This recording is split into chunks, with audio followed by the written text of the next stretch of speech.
Mabilisan DIY lang to. Bali, una natin gagawin, babaklasin lang natin tong side bearing sa kanan. Ito lang tatanggalin natin.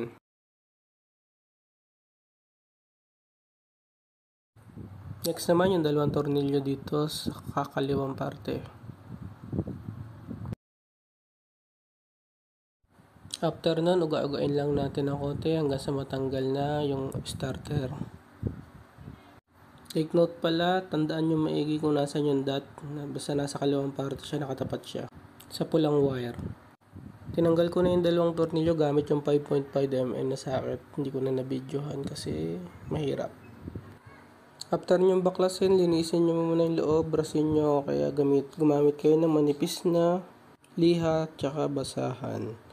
Bale, ito pangalawang baklas ko na to. Kung unang beses nyo palang binaklas yun, yung starter nyo at nakita nyo naman na buo pa yung carbon nyo, okay pa naman siya, pwede yung linisin lang at ibalik na lang ulit. Kasi ganun lang din yung ginawa ko, nag-okay naman siya.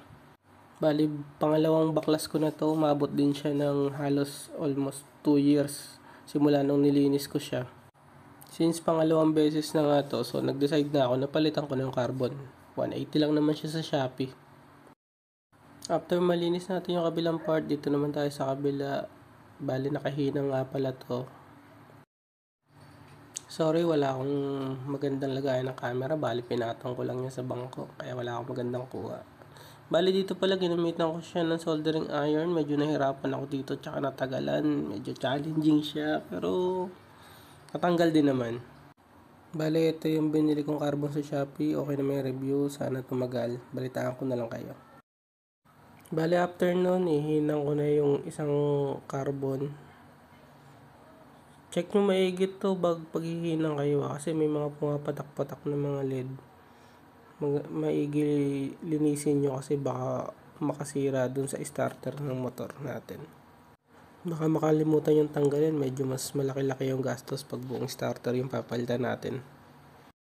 Sa kasamang palad, na-loosered yung kabilang screw. Buti na lang may mga tools tayo dito. Bali, ingat na lang tayo sa pagbaklas natin ng screw para hindi ma-loosered.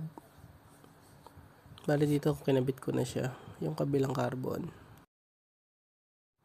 After natin maikabit yung dalawa, bali dito na papasok yung ating mahiwagang papel. Bali, susukat lang natin dito na sakto. Mas maganda sana kung ang gamit nyo ay karton ng gatas. Mas makapal-kapal para mas madali.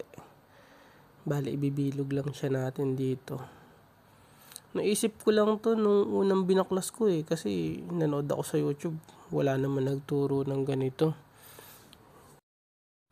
Dito ako nagtagal ng huling baklas ko Kaya isi-share ko na rin sa inyo para hindi na rin kayo mahirapan kagaya na nangyari sa akin.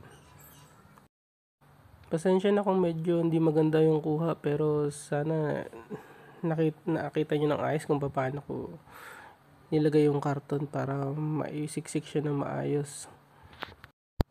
Ito, tandaan nyo maigi yung dot dapat sa kaliwa siya. Kasi nangyari sa akin to, sa kanan ko na itapat yung dot. Ang nangyari, baliktad yung ikot kaya nagtataka ako. Pinipindot ko starter, ugong lang siya ng ugong. Pag nahigpitan na natin ng 5.5mm ng dalawang tornilyo, linisin lang muna natin ng maayos tapos tsaka natin ibalik. Bale, pag higpitan natin yung tornilyo dun sa kabila, hinay-hinay lang mahirap maputulan yan. Pasensya na kung medyo napahaba yung video, testingin natin, sana naging okay. Medyo marami kasing paliwanag.